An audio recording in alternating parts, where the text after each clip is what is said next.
봉독합니다. 구약성경 아가서 2장 10절로 14절까지의 말씀입니다. 이제 받들어 읽습니다.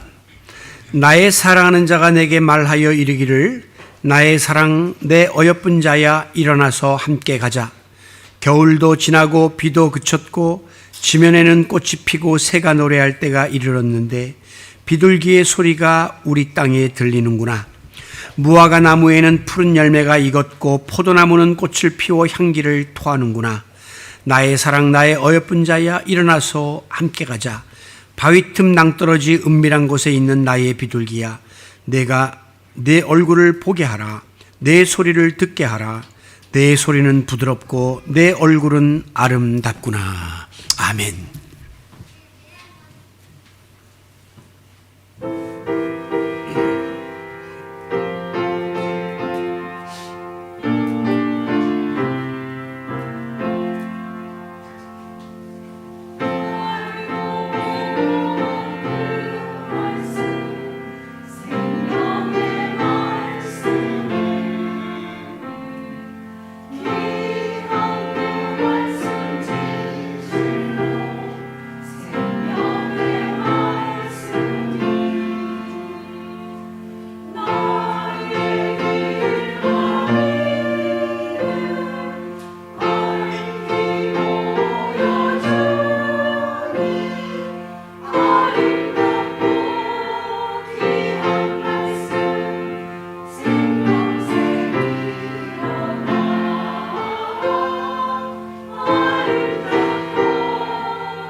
아멘. 우리 하나님께 박수 한번 드리겠습니다.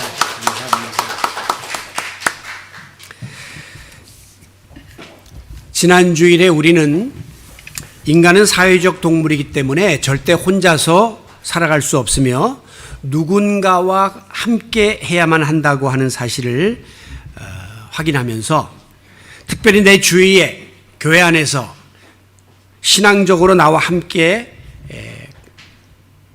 믿음을 지켜나갈 만한 믿음의 동반자가 내게 있는가 하는 사실을 한 번씩 돌아보고 또 그런 믿음의 동역자를 만나기를 구하는 그런 마음을 다졌었습니다.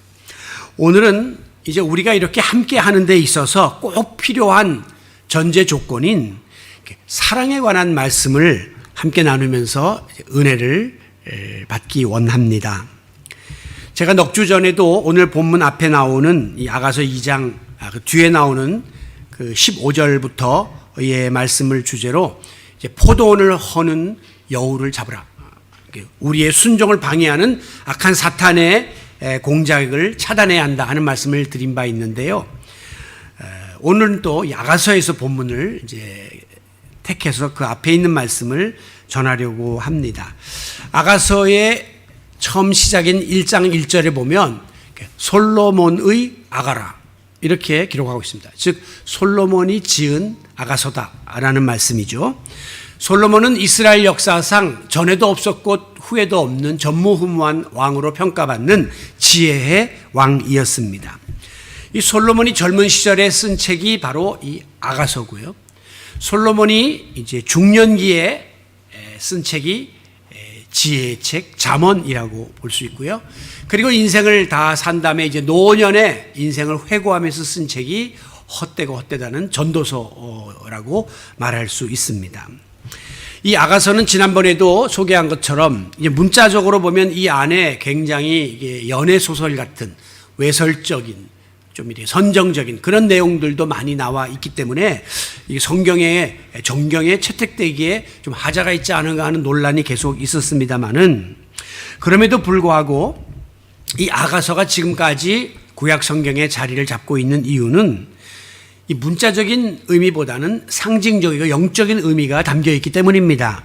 즉 영적으로 우리가 이것을 해석할 때는 신랑인 솔로몬이 신부인 술람미 여인과 사랑을 나누는 이 관계를 주님과 성도들 간의 연합의 관계로 그리고 성도와 성도들 간에 이루어져야 할 사랑의 교제를 강조하는 이런 의미로 쓰여져 있기 때문에 이 책은 사랑의 책으로 지금까지 우리에게 전해지고 있는 것입니다.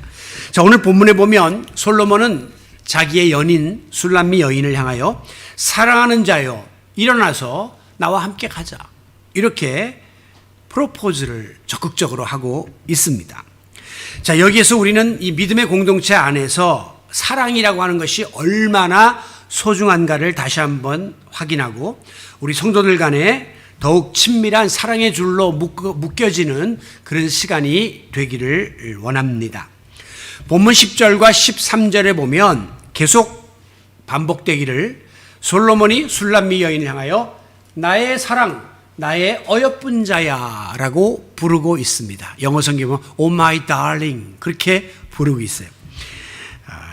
이 같은 호칭은 아가서 전체가 8장인데 그 속에 79번이 나올 만큼 계속해서 사랑을 적극적으로 고백하고 있습니다. 왜냐하면 솔로몬의 눈에는 술람미 여인이 그렇게 사랑스럽고 이뻐 보일 수가 없기 때문에 입만 열면 나의 사랑, 나의 어여쁜 자야 사랑 타령을 할 수밖에 없었던 거죠. 서양 사람들은 보면요 사랑의 표현에 굉장히 적극적입니다. 그래서 오랫동안 살아온 부부들도 늘 이렇게 상대를 향하여 I love you 이렇게 사랑을 고백하고 honey 이렇게 달콤한 상대라 그러면서 좋아하고 아침에 또 입맞춤도 하고 이렇게 지내는 걸 볼 수 있죠. 우리나라 사람들은 굉장히 사랑의 표현에 인색하죠. 그래서 평생 살아도 사랑한다는 말 한번 듣기 힘든 그런 형편인데요. 요즘 젊은이들은 길거리에서 보면 눈 낯이 뜨거울 만큼 서로 부둥켜 안고 그냥 입을 맞추고 사람이 있든 없든 사랑을 표현하는 걸 보면서 격세지감을 느낍니다. 모르겠어요. 앞으로 한 20, 30년 지나서 그들이 다 이제 장년이 되고 중년이 되면 외국 사람들처럼 그렇게 계속 사랑을 표현할지는 알 수 없습니다만은 분명한 거는 지금 솔로몬은 깊은 사랑에 빠져 있었습니다. 간혹 가다 보면 사랑을 다 경험한 어른들이 이 비현실적인 사랑에 빠져가지고 정신을 못 차리고 막 이렇게 헤매이는 그런 커플들을 향하여 야 그만해라 사랑이 밥 먹여주냐 그렇게 비아냥거리는 소리를 들을 때가 있는데요. 여러분 역설적으로 말하면요 사랑은 밥을 먹여줍니다. 보세요. 만약에 사랑이 없다면 그 어떤 아버지가, 그 어떤 남편이 새벽에 일찍부터 가게 문을 열러 나가고 그리고 밤늦게까지 일터에서 고생하면서 가게를 지키겠습니까? 그 가족 사랑 때문에 밥 먹이려고 그렇게 노력하는 거 아니겠습니까? 사랑은 밥을 먹여줍니다. 우리가 간혹 가다가 해외에서 와가지고 극한 작업을 하는 근로자들 막 망망대에 나가서 며칠 동안 그 배를 타고 고기를 잡는 그 사람들이 나중에 만선이 돼 돌아올 때 이렇게 기자들이 물어보죠.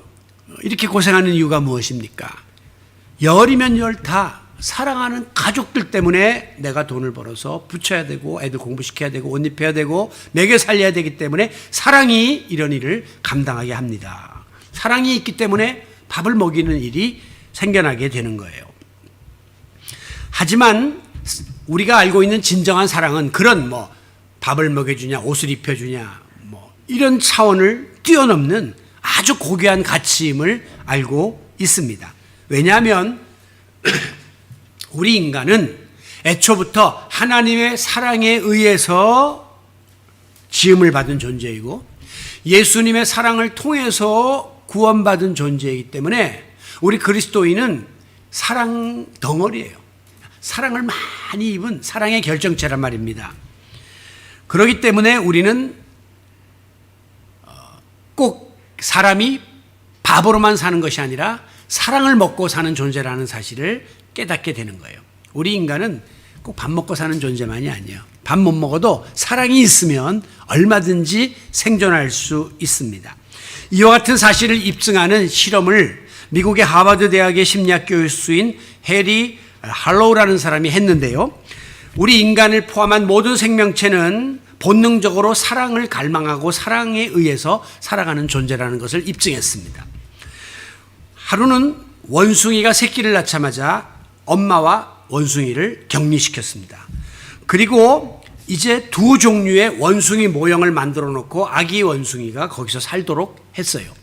첫째는 철사로다가 이렇게 원숭이 이렇게 몸체를 만들어 놓고 여기다가 우유병을 꽂아 놓은 원숭이 엄마예요. 또 하나는 아주 따뜻하고 부드러운 천으로 이렇게 몸통을 감싸 놓은 원숭이 엄마 두 개를 만들어 놨습니다. 그러니까 이 새끼 원숭이가 배가 고프면 당연히 냄새나는 곳을 찾아가서 이 철사 엄마 앞에 가서 우유를 먹으면서 젖을 먹는 거죠. 그런데 놀라웠게도 우유 먹여주는 엄마 옆에 오래 붙어 있는 게 아니라 딱 우유만 먹고 나면 그 다음에는 이 따뜻한 품을 지닌 그 엄마한테 와서 하루 종일 비비고 놀고 장난치는 거예요. 그러다가 배가 고프면 또 쪼르륵 여기 가서 우유 있는 데 가서 또 젖을 먹더라고 하는 것입니다. 이 같은 사실을 이제 반복한 후에 어느 날 이 교수가 이 방 안에다가 움직이는 모형의 독거미를 집어넣습니다. 툭툭툭 뭐가 이렇게 움직이는 거예요. 그러니까 새끼 원숭이가 깜짝 놀라면서 누구한테 가나 하는 거를 실험했는데 얼른 생각하면 젖 먹여주는 자기를 먹여 살리는 이 철사 원숭이 엄마한테 갈 줄 알았는데 오히려 이 따뜻한 품을 가진 이 천 원숭이 엄마한테 가서 안기더라는 거예요. 숨더라는 거예요. 그래서 아마 이 철사가 차가우니까 이 원숭이가 좀 이렇게 거부감을 느끼는가 보다 해서 이 철선에다가 열을 이렇게 전기를 통해서 제공했는데도 불구하고 이 아기 원숭이는 천의 모양을 지닌 엄마한테로 안기더라는 겁니다. 그래서 이 실험의 결론은 모든 생명체를 지닌 존재는 먹고 사는 빵보다 떡보다 밥보다 우유보다 따뜻한 정을 더 그리워하고 사랑에 목말라 하고 있다 하는 사실을 입증한 거죠. 우유 먹여서 살려주는 엄마보다 품어서 길러주는 엄마를 더 찾더라고 하는 겁니다. 그러니까 낳은 정보다 기른 정이 더 크다 하는 그 말도 아마 이런 맥락에서 이해할 수 있을 것 같아요. 여러분, 오늘날 우리 주변에 정말 사랑이라고 하는 말이 홍수처럼 막 범람하고 있습니다. 드라마를 틀어도 대중가요 가사 속에도 베스트셀러 책 안에도 강연의 내용 속에도 상담 프로그램에도 보면 다 다 사랑이라는 주제가 계속해서 나오고 자녀들 나오고 부부 나오고 뭐 이렇게 갖고 프로그램을 진행하는 것을 볼 수가 있거든요. 심지어 요즘에는 정치인들도 연설할 때 꼭 시작할 때 사랑하는 국민 여러분 그렇게 말하더라고요. 목사들은 당연히 사랑하는 성도 여러분, 그리고 교회 안에서는 다 주님의 이름으로 사랑합니다. 사랑이라는 말을 입에 달고 살아요. 그런가 하면 부모 자식 간에도 뭐 이렇게 말하는 것 들어보면 사랑의 아들, 뭐 사랑의 딸, 뭐 그렇게 사랑을 늘 고백하고, 또 스마트폰 이모티콘에도 보면 뭐 하트 뿅뿅뿅뿅 이거를 우리가 수없이 날리지 않습니까? 그만큼 요즘은 굉장히 자주 자연스럽게 사랑을 언급하며 사는 시대입니다. 사랑의 홍수죠. 그런데 그 같은 사실은 역으로 우리가 해석하면 그만큼 오늘날 현대인들은 사랑을 추구하고 있고 사랑을 그리워하고 있다는 거예요. 반대로 사랑이 그만큼 부족하기 때문에 사랑에 굶주리고 목말라하고 있다고 하는 반증이기도 합니다. 전문가들은 가정의 가장 중요한 것은 부부간의 사랑이고 자녀와의 사랑이다. 사회 문제, 모든 문제를 풀 수 있는 근본 원인은, 이 갈등을 풀 수 있는 것은 사랑의 회복이다. 심지어 애완견이나 이 화초들을 다루는 일조차도 사랑의 처방이 최상책이다. 이렇게 사랑의 모든 결론을 모으고 있습니다. 그런데도 불구하고 여전히 우리 가정 안에는 사랑이 결핍되어 있고 사회 안에는 사랑이 부족해서 온갖 부작용이 일어나고 헤어짐이 있고 다툼이 일어나고 있고 넓은 의미에서는 전쟁까지 일어나고 있는 것이죠. 여러분, 우리가 세상을 살다 보면 내가 기대하는 만큼의 사랑이 충족되지 않을 때 우리는 낙심하고 불만스러워하고 괴로워합니다. 그리고 마지막에 이 사랑이 충족되지 않으면 갈라서는 일까지 일어나게 되는 것이죠. 그래서 우리 인간들은 그토록 믿었던 인간관계에서 신뢰가 깨지고 사랑이 깨지면 엄청난 충격을 받게 되고 고통 가운데 휩쓸리게 되는 것입니다. 불과 얼마 전까지만 해도 사랑하는 자여 어여쁜 자였던 사람이 한순간에 이 원수 같은 자로 돌아설 수 있는 것이 사랑의 유무에 따라서 우리 인간의 판도가 달라진다고 하는 것이죠. 문제는 모든 사람이 이렇게 사랑을 그리워하고 갈망하고 목말라하고 찾아다니는데 우리가 이 세상에서 얻게 되는, 세상이 주는 사랑은 마치 사막의 신기루 같아서 공허하고 허상에 불과할 때가 많다는 거예요. 한순간 불붙는 사랑처럼 그냥 불타다가 꺼져버리는 때가 많다고 하는 사실입니다. 이 같은 사실을 깨달은 우리는 오늘도 그러므로 참 사랑의 근원이 되시는 우리 하나님께 나와서 참 사랑을 실천해 주신 예수 그리스도를 통해서 영원히 목마르지 아니한 사랑의 생수를 공급받고자 이 자리에 달려나오신 줄로 믿습니다. 그렇습니다. 기대했던 사랑에 배신당하고 멍들고 바람직한 사랑의 관계 형성에 실패한 우리들을 향해서 오늘도 우리 주님은 사랑하는 자요라고 불러주고 계십니다. 사람들은 아무리 사랑한다고 해도 마지막 순간에 가면 조건을 따지고 무슨 대가를 기대해요. 죽기 살기로 사랑한다고 하는 청춘 남녀가 마지막 결혼할 때가 되니까 얼마 해오냐, 너희 집 어떻게 되냐, 이게 조건을 따지기 시작하면서 깨지는 분들도 제가 주변에서 보았습니다. 그러나 무조건적이고 또 대가도 바라지 않고 변함없는 사랑으로 우리를 향하여 사랑을 베푸시는 분이 계시니 그분이 바로 우리 아버지 하나님이십니다.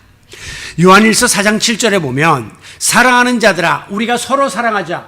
사랑은 하나님께 속한 것이니 하나님의 것이고 하나님께로부터 비롯되는 것이 진정한 사랑임을 밝히고 있습니다. 그러므로 사랑하는 자마다 하나님께로부터 나서 하나님을 알고 사랑하지 아니하는 자는 하나님을 알지 못하나니 하나님은 사랑이시니라. God is love. 너무 멋있는 말이에요. 하나님을 한마디로 요약한 가장 딱 맞는 표현이 God is love. 하나님은 사랑이십니다. 하나님의 속성을 이야기할 때 우리가 불변하는 하나님, 여러 가지 진노의 하나님, 또 자비하신 하나님, 여러 가지 이야기할 수 있지만 하나님은 사랑이다 하는 이 말씀 안에 다 함축되어 있다는 거죠. 구약 시대에는요, 하나님을 심판의 하나님, 저주의 하나님으로 생각하고 하나님을 두려워했습니다. 심지어 구약시대에는 성경을 이렇게 다 필사를 해요. 그 당시에 인쇄술이 없으니까 앞에서 서기관이 읽으면 각 지역에서 온 대표들이 그걸 다 받아 쓰는 거예요. 그러다가 야훼라고 하는 단어가 나오면 갑자기 벌떡 일어나서 막 절을 했다는 겁니다. 그 하나님 이름을 받아 쓰는 것조차도 두려워서 혹시라도 자기가 망령되이 하나님의 이름을 일컬을까 봐 막 그러니까 무서운 하나님, 두려운 하나님이에요. 왜냐하면 구약시대에 보면 하나님의 명령을 어기면 그냥 하나님이 쳐버리거든요. 전쟁이나 연병이 일어나고 막. 그러니까 하나님은 무서운 거예요. 그런데 독생자 예수 그리스도를 이 땅에 보내셔서 우리의 죄를 위하여 죽으시고 우리를 사랑으로 품어주신 이 십자가의 사건을 계기로 신약 이후에 하나님은 더 이상 심판과 저주의 하나님이 아니라 사랑과 자비가 풍성하신 좋으신 하나님 아버지로 나타나고 있는 것입니다. 그렇습니다. 진정한 사랑은 하나님께 속한 것이니 하나님의 것이에요. 하나님께로부터 비롯되기 때문에 하나님으로부터 나오기 때문에 하나님을 아는 자만이 진정한 사랑의 의미를 알 수 있고 그 사랑을 누릴 수 있다는 것입니다. 하나님은 사랑의 근원이시요 근본이시요 사랑 자체시요 사랑의 주체가 되십니다. 그러므로 하나님을 알지 못하고 하나님을 떠난 사람들이 추구하는 사랑은 그것은 껍데기 사랑의 모양에 불과하기 때문에 나중에 꼭 실패가 다가오고 공허함을 느끼게 되는 거예요. 그리고 사랑에는 원래 엄청난 파워가 있고 능력이 있는데 하나님을 떠난 사랑은 그 하나님의 그 사랑의 능력을 체험하며 살지 못하기 때문에 무능한 사랑이 되고 마는 것입니다. 그래서 사람마다 오늘날 이렇게 사랑을 입만 열면 논하고 사랑이라는 말이 범람하고 있지만 어떤 의미에서는 사랑의 본질이 왜곡되고 사랑의 능력이 상실된 채 공허한 삶을 살아가고 있는 것이 오늘 이 현실인 것입니다. 사랑이 많고 사랑이 넘치면 우리의 삶이 풍요로워지고 세상이 변화될 터인데 오늘날 사랑을 많이 이야기하지만 진정한 사랑을 모르기 때문에 이렇게 드라이한 메마른 삶을 우리가 살고 있다고 하는 것입니다. 저 역시 60여 년의 인생살이를 살아왔고 30여 년 동안 목회 사역을 해왔지만 특별히 설교하면서 사랑이라고 하는 말을 수없이 목사들이 많이 이야기하지만 어떤 의미에서는 진정한 사랑을 모르고 수박 겉핥기식의 그런 추상적인 관념적인 이론적인 그런 사랑에 머물러 있었던 때가 많았다는 사실을 뒤늦게 깨닫게 되었습니다. 특별히 저는 우리 드림의 교회 성도들을 섬기면서 사랑의 힘이 얼마나 위대하고 사랑의 실천이 얼마나 소중하고 사랑에는 희생이 따른다고 하는 이런 많은 사실들을 뒤늦게나마 배우게 되었고 깨닫게 되었고 또 느끼고 실천할 수 있게 되었음을 너무 감사하게 생각합니다. 어쩌면 그냥 많은 목회자들이 그냥 이론적인 그런 사랑을 논할 수밖에 없는 자리에 저도 처할 뻔했지만 우리 드림의 교회 성도들을 만나서 사랑의 실천을 깨닫고 배우게 되었음을 고백합니다. 연애 시절에는 누구든지 너무나 상대가 좋고 귀하게 여기기 때문에 오늘 솔로몬이 고백했던 것처럼 나의 사랑, 나의 어여쁜 자야 이렇게 부를 수밖에 없습니다.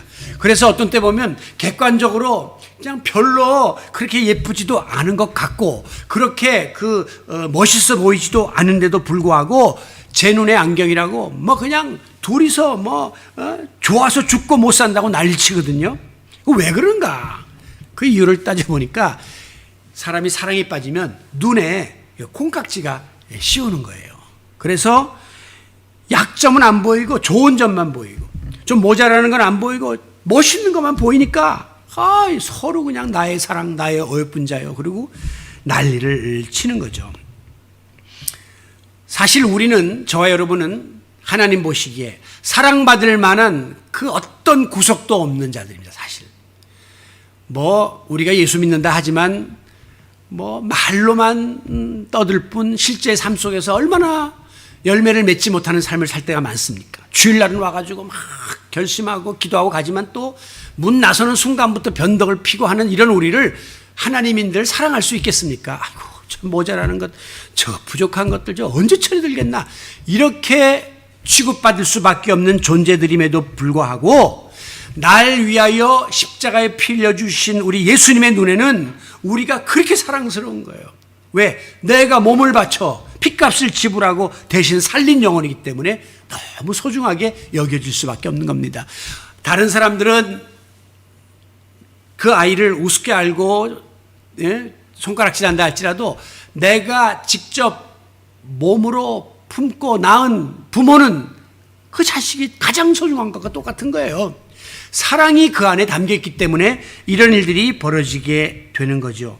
부족하면 부족한 대로 그 모습 그대로 우리 주님은 우리를 향하여 받으시고 우리를 사랑하는 자라고 불러주시니 얼마나 감사한지 모르겠습니다. 이 시간에도 참 사랑의 본체이신 하나님의 그 놀라운 사랑을 우리가 다시 한번 깨닫고 도무지 사랑받을 수 없는 존재임에도 불구하고 나를 향하여 나의 사랑하는 자여 오라고 불러주시는 주님의 음성을 듣고 그 아버지 품에 안겨서 진정한 평안과 위로를 받아 누리는 행복한 주의 자녀들이 되시기를 바랍니다.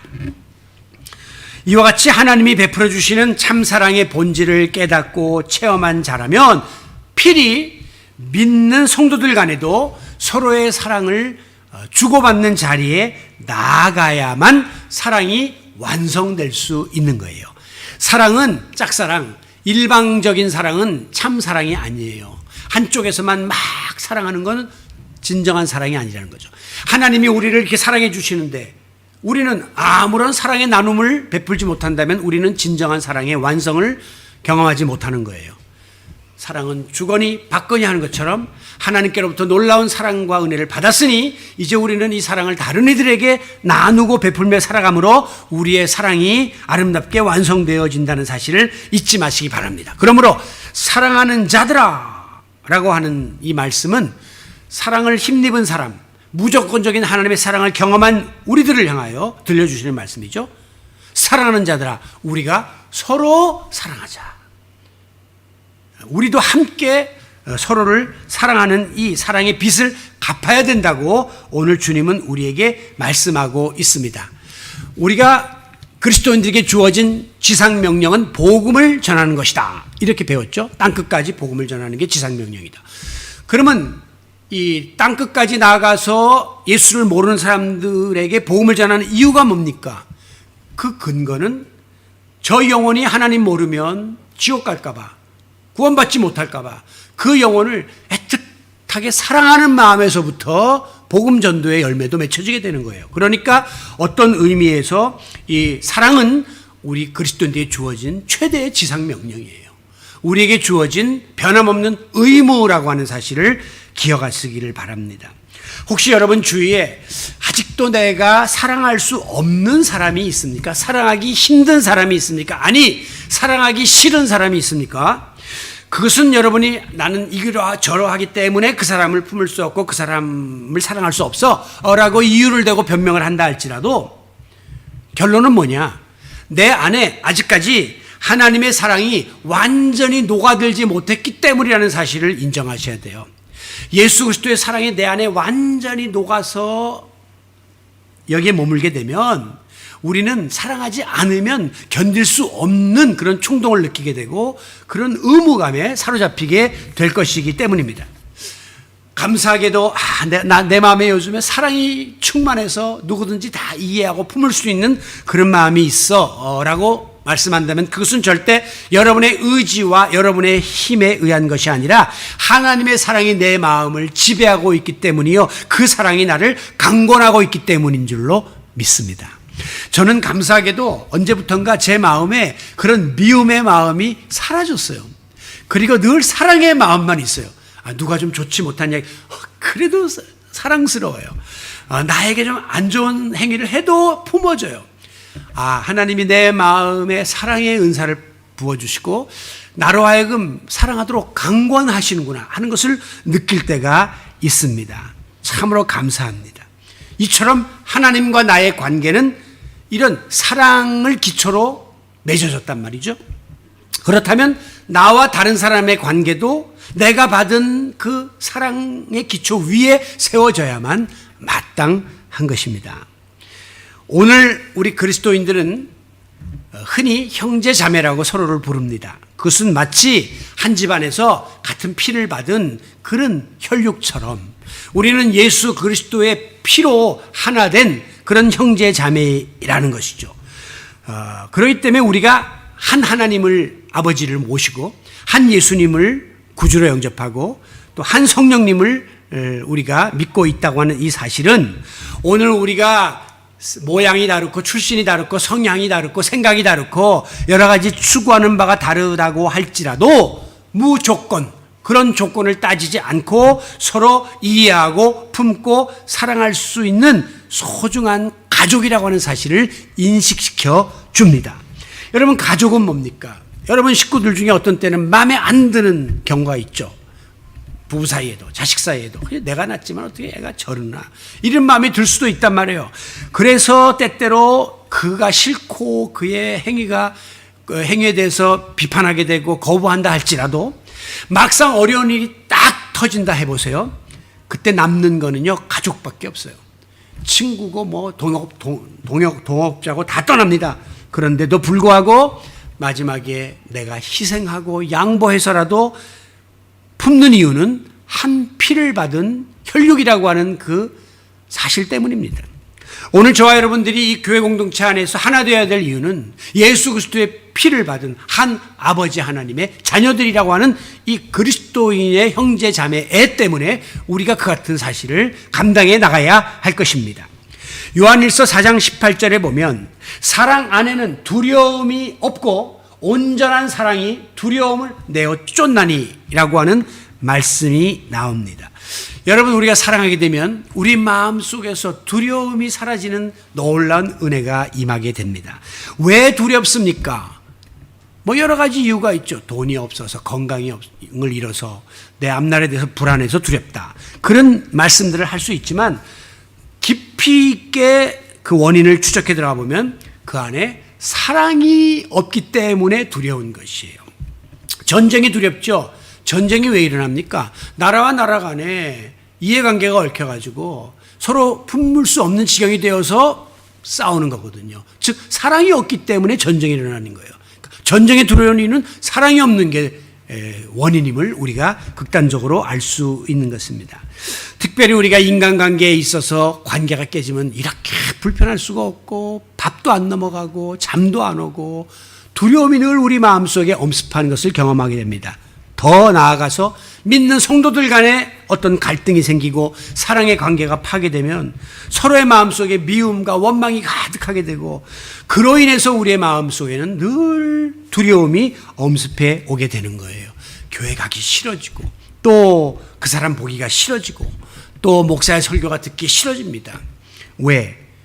두려움이 우리 마음속에 가면 또 그 사람 만나면 또 여기에서 그 생각이 나고 또 미움이 또 원망이 나올까 봐 두려움이 나오는 거죠. 그러나 내 마음에 사랑이 충만해져서 온전한 사랑이 내 마음을 지배하면 그런 부수적인 것들이 품어지고 덮어지고 이해되기 때문에 온전한 사랑이 두려움을 내어 쫓는다 하는 이 말씀은 우리에게 사랑이 행복의 지름길임을 보여주는 말씀입니다. 여러분이 먼저 주님의 사랑으로 내 마음을 채우고 상대를 향하여 사랑하는 자여라고 부르며 손을 맞잡게 되면 내 마음을 짓누르고 지배하고 있던 이 두려움의 어둠의 감정이 순식간에 사라지고 눈 녹듯이 녹아지는 놀라운 은혜를 경험하게 되고 주님 주시는 평강이 우리 마음을 지배하게 될 것입니다. 이것이 바로 사랑의 위대한 힘이에요. 사랑이 아니면 절대 돈으로도 이걸 풀 수 없는데 사랑의 힘이 이런 마음을 우리에게 가져다 준다는 것입니다. 아무쪼록 그 어떠한 조건이나 이유나 뭐 여러 가지 말이 필요 없어요. 우리는 그냥 사랑의 줄 하나 붙잡고 모인 사람들이고 사랑의 줄 하나 붙잡고 지금 이 어려움을 헤쳐나가고 있는 사람들이고 앞으로도 그 사랑의 줄 붙잡고 하나님 앞에 가야 될 존재들이다 하는 사실을 깨닫고 서로를 향해서 진심 어린 마음으로 사랑하는 자요 라고 부를 수 있는 진정한 사랑의 관계가 우리 드림의 교회 공동체원들 사이에 형성될 수 있기를 기대합니다.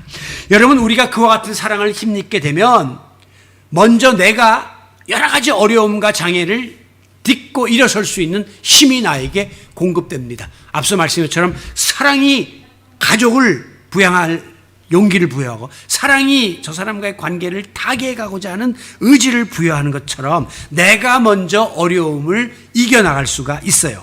그리고 그 사랑의 힘으로 내 주변에 있는 곤고한 자리에 있는 사람들을 일으켜 세우는 놀라운 일이 벌어지게 되는 것입니다. 그렇기 때문에 사랑은 나 혼자 누리고 나 혼자 간직하고 있는 것은 반쪽 사랑이고요. 꼭 사랑은 흘러넘쳐서 다른 사람에게까지 선한 영향력을 끼치는 데 나아가야 사랑이 온전해질 수 있는 것입니다. 오늘 본문 11절에 보면 겨울도 지나고 비도 그쳤고 지면에는 꽃이 피고 새가 노래할 때가 이르렀는데 일어나서 사랑하는 자여 나와 함께 갑시다 라고 권면하고 있습니다. 겨울은요, 영적으로 말하면 이렇게 아무것도 할 수 없는 고난의 시간, 시련의 시간, 어두움의 때, 죽음의 때를 겨울이라고 부르고 있습니다. 비가 온다는 거는요, 이 이스라엘과 같은 아열대 기후에서는요, 우기가 되면 막 며칠씩 집중호우가 쏟아지는데 아무것도 할 수 없는, 지난번 우리가 폭우를 경험했던 것 같은 상황이 되는 거예요. 그런데 문제는 그 겨울이 지나갔다는 거예요. 그 비가 그쳤다는 거예요. 그리고 꽃이 피고 새가 울기 시작하고 있다는 것입니다. 오늘 우리에게 함께 가야 할 때가 도래했다는 거예요. 회복의 때가 다가왔다 하는 사실을 선포하고 있습니다. 사랑하는 자여 일어나라. 일어난다는 건 뭐예요? 넘어진 사람이 자기가 가던 길에서 돌뿌리에 발이 걸려서 넘어졌단 말이에요. 그 상황을 벗어나는 게 일어나는 겁니다. 오늘 우리가 과거에 잘못한 것, 좋지 못했던 모든 잘못들 다 떨쳐버리고 새롭게 도전하는 것이 일어난다라고 하는 뜻입니다. 영적으로 말하면 지금 영적으로 우리가 처해 있는 이 나태한 상태, 죄악의 자리, 어두움과 손잡는 모습, 낙심하고 실망하고 침체되어 있는 이 자리에서 다시금 벗어나는 것이 일어나는 겁니다. 오늘 우리가 금년 내내 말씀해온 회복의 역사가 바로 다시 일어나는 것이에요. 여러분, 지난 주일도 말씀드린 것처럼 우리 연약한 인간들은 누구나 다 넘어질 때가 있습니다. 그렇기 때문에 넘어지는 것을 두려워해서는 안 돼요. 애기들이 넘어지는 것 두려워하면 걸음마를 못 배워요. 자전거를 탈 때 넘어지는 거 무서워하면 자전거를 못 타요. 넘어지는 거는 감수하고 또다시 앞으로 나아갈 생각을 해야 되는 거죠. 성경 속에 보면 하나님께 쓰임받았던 위대한 종들, 역사 속에 보면 인류 역사에 공헌했던 위대한 인물들, 공통점이 있습니다. 완벽한 사람들이 아니에요. 태어날 때 부족함이 있고 성장 과정에 어려움이 있고 여러 가지 약점이 있는데 그래서 넘어짐과 실패를 많이 경험했으나 중요한 것은 그 사람들이 그 자리를 딛고 일어서서 다시 도전함으로 뜻을 이루었다 하는 것이 성공자의 공통 분모입니다. 오늘 우리는 이 넘어짐을 두려워하지 말고 그동안 코로나19로 인해서 많이 침체되어 있고 엎드러져 있는 상태에 있었지만 이제 새가 울잖아요. 이제 꽃이 피잖아요. 그러니까 이제는 나들이 가야 되겠다 하는 생각을 하기 이전에 내가 신앙적으로 영적으로 다시 한번 일어서는 자리에 나가야 되겠다고 하는 각오가 우리 가운데 새로워질 수 있기를 원합니다. 여러분, 우리가 박차고 일어나야 될 자리가 몇 개 있습니다. 제가 한번 세 가지로 이렇게 꼽아봤는데, 첫째는 연약한 믿음에서 벗어나야 돼. 연약한 믿음은 뭐냐면 마태복음 9장에 보면 중풍병자가 38년 동안이나 병이 걸려가지고 누워서만 지내는, 아무것도 못하고 누워 지내는 이 같은 중풍병자를 향하여 예수님은 말씀하시기를 일어나서 내 침상을 들고 집으로 가라 라고 말씀하실 때에 이 38년 된 중풍병자가 벌떡 일어나서 걸어갑니다. 여러분, 우리가 항상 하나님 앞에 기도할 때만 나는 믿음이 약해요. 믿음이 언제까지 연약한 믿음으로 살 겁니까? 언제까지 아무것도 못하고 가만히 누워서 그러고 지낼 겁니까? 오늘 이 병든 연약한 믿음의 자리를 박차고 건강한 모습으로 힘차게 달려 나갈 수 있기를 원합니다. 또 우리의 믿음 중에 수동적인 믿음이 있어요. 이거는 늘 남의 손에 의존해서 살아가는 사람이에요. 사도행전 3장에 보면 그 다른 사람이 이렇게 들어다가 안전뱅이가 걷질 못하니까 미문 앞에 갖다 놓으면 그것을 한 푼 줍시오 구걸하다가 일 끝나면 또 데려다가 또 갖다가 놓는 거예요. 그들을 향하여 베드로와 요한이 뭐라고 말합니까? 네가 구하는 은과 금은 내게 없거니와 내게 있는 것으로 내게 주노니 예수 그리스도의 이름으로 일어나 걸으라 할 때에 이 안전뱅이가 벌떡 일어나가지고 걷고 뛰며 성전에 가서 막 하나님을 찬양하는 장면이 나옵니다. 다른 사람이 이렇게 들쳐 갖다 줘야 거기에 앉아있고 다시 데리고 가야지 또 집에 갈 수 있는 그런 믿음은 바로 수동적인 믿음이에요. 여러분들이 여전히 전화해줘야 되고 가서 독촉해줘야 되고 남의 손에 끌려다니는 신앙생활, 다른 사람의 믿음에 의존하는 신앙생활이 아니라 적극적이고 긍정적이고 자립적인 그런 믿음의 자리로 여러분들의 자리를 박차고 일어나시길 바랍니다. 이 마지막에 세 번째는 이제 나태한 믿음이 있어요. 이 나태한 믿음, 오늘 본문 11절에 보면 겨울이 지나갔다니까, 지금 비도 그쳤다니까 이제 그만 일어나 라고 깨우지 않습니까? 우리는 지난 3년 반 동안에 이 코로나를 핑계로 너무너무 나태해졌습니다. 많은 사람들이 하나님을 이전보다 좀 더 멀리하게 되고 교회 생활을 멀리하게 되고 그냥 반면에 또 세상 유혹과는 편안함과는 자꾸 친해지고, 그래서 우리가 영적인 겨울잠을 자고 있다 하는 것은 나태함과 게으름, 신앙의 적이에요. 여기에서 우리가 벗어나야 한다는 것이죠. 아울러 우리 주변에 나보다 더 어려운 사람, 더 연약한 믿음, 더 나태한 사람, 더 수동적인 믿음을 가진 사람들이 있는데 그들을 우리가 일어나서 깨워야 할 사명이 있다는 사실을 깨달아야 돼요. 이게 바로 서로 돌아보는 사랑이 발로가 되어서 이 일을 감당할 수 있게 만들어주는 것이죠. 우리 주변에 여러 가지 모양으로 지금 많이 침체되어 있는 분들이 보이면 나 혼자 일어날 뿐 아니라 그들에게도 일어나라, 기도에 무릎 꿇자, 더 모이기를 힘쓰자, 더 예배하자라고 권면하면서 사랑을 나눌 수 있기를 원합니다. 그래서 이어지는 13절 말씀해 보니까 나의 사랑 나의 어여쁜 자야, 일어나서 함께 가자. 함께. 나 혼자 그냥 신난다고 달려가는 게 아니라 더불어 동행하고 전진하자, 이렇게 권면하고 있는 겁니다. 솔로몬은 술람미 여인이 너무 사랑스러우니까 이제 나와 함께 살자라고 구애하는 거예요. 연애 시절에는 때마다 만나서 데이트하지만 너무 좋으니까 이제는 함께 가자, 그 말은 이 남은 인생길을 함께 살자라고 구애를 하고 있는 것입니다. 이것은 하나님께서, 예수 그리스도가 오늘 우리에게 하시는 프로포즈입니다.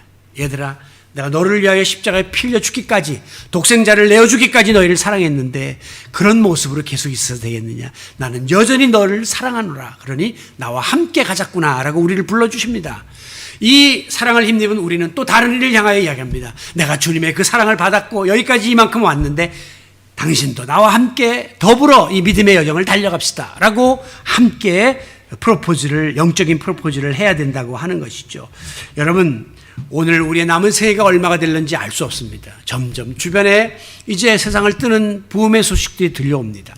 나이 드신 분들 말씀 들으면요, 그런 장례식에 가기가 싫대요. 왜냐하면 오랫동안 친분을 유지했던 사람이 내 앞에 더 이상 없다고 하는 사실이 너무나 받아들이지가 않고, 또 그 다음은 언젠가 내가 다음 순서가 될 수 있겠다라고 하는 불안감이 오기 때문에 될 수 있으면 그런 모임에 가기 싫다고 하더라고요. 여러분, 그러나 이것은 내가 가기 싫다고, 내가 생각 안 한다고 그쳐지는 것이 아니라 현실로 우리에게 다가올 것입니다. 우리의 남은 생애가 점점 짧아지고 있는 이때에 마지막 순간까지 하나님이 내게 허락하신 아름다운 사랑의 공동체에서 하나님이 붙여주신 이 형제자매들과 더불어 사랑을 나누고 교제를 나누고 함께 힘을 모아서 어려울 때 일으켜주면서 더불어 이 믿음의 경주를 달려가다가 마침내 그 어느 날 하나님이 우리를 부르실 때 주님 앞에 어여시 설 수 있는 믿음의 형제자매들이 되시기를 바랍니다. 말씀을 마무리합니다. 사랑하는 자여, 일어나서 함께 가자. 여러분, 우리가 언제까지 마치 겨울잠에 빠진 곰처럼 굴 속에 웅크리고 앉아서 시커먼 데서 몸을 사리면서 때를 기다리고 있을 것입니까? 이제 겨울이 갔다는 거예요. 이제 비가 그치다는 거예요. 꽃이 피고 새들의 노랫소리가 들린다는 것은 우리가 나아갈 때가 되었고 일할 때가 되었다고 하는 사실을 보여주고 있는 것입니다. 이제 우리는 사랑하는 형제자매들과 함께 하나님께 받은 그 사랑에 감사감격하면서 그 사랑을 나누고 손을 잡고 힘차게 일어서서 우리 앞에 예비된 새 시대를 향하여 힘있게 달려나가는 사랑의 동반자, 사랑의 동역자들이 다 되시기를, 나를 위하여 십자가에 피 흘려 죽으심으로 하나님의 사랑을 확증해 주신 예수 그리스도의 이름으로 축원합니다. 존귀하신 아버지 하나님, 오늘 이 세상이 험합니다. 삭막합니다. 그래서 우리 마음속에 사랑이 없으면 이 세상을 감당해 나갈 자신이 없음을 고백합니다. 주님이 주신 그 사랑, 참 사랑을 받아 누린 우리들, 그 사랑을 누릴 뿐 아니라 그 사랑을 나누고 베풀어야 할 책임이 있음을 깨닫게 하여 주시옵소서. 오늘도 세상이 줄 수 없는, 세상이 알 수 없는 그 사랑을 받았사오니 이제 우리도 그 사랑을 나누면서 우리에게 남은 삶을 힘있게 쳐나가는 저희들이 되게 하여 주시옵소서. 겨울도 지나가고 비도 그치고 새들이 울고 꽃이 피는 정말 하나님이 회복의 때를 우리에게 점점 허락해 주고 계신 줄로 믿사오니 우리 주위에 있는 성도들과 함께 더불어 손잡고 일어나서 함께 나아감으로 아버지의 뜻을 이루는 사랑의 공동체가 되게 하여 주시옵소서. 예수님의 이름으로 기도하옵나이다. 아멘.